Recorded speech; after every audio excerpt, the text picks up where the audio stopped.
Officials in the self-proclaimed state of Somaliland counted votes from a presidential election Tuesday, with a social media blackout expected to last several days until results are announced.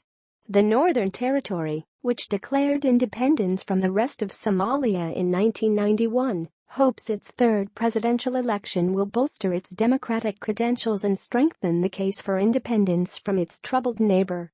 The counting process may take a couple of days before it finishes and the result is announced. It can be between 16th and 18th of this month, said Election Commission Chairman Abdikadir Iman Warsame.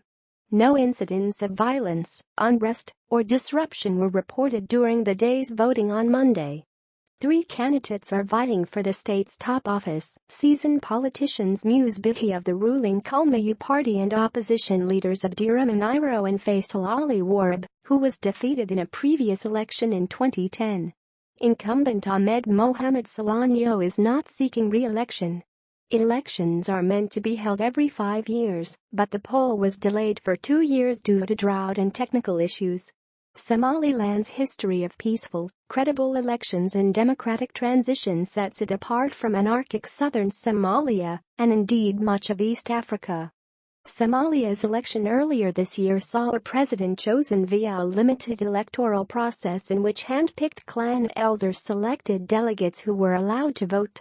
However, Somaliland drew criticism for imposing a blackout on social media platforms such as Twitter and Facebook after voting closed Monday to prevent interference from outside the borders of the semi-autonomous state and speculation over the outcome.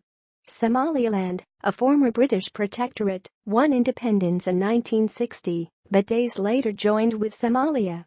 In 1991, after years of bitter war with the government in Mogadishu, it declared independence from the rest of the country and has long hoped for international recognition. If the result is announced and a president comes with the peaceful elections, I don't think there is anything that will stop this tiny state from getting international recognition, said resident Ali Mater.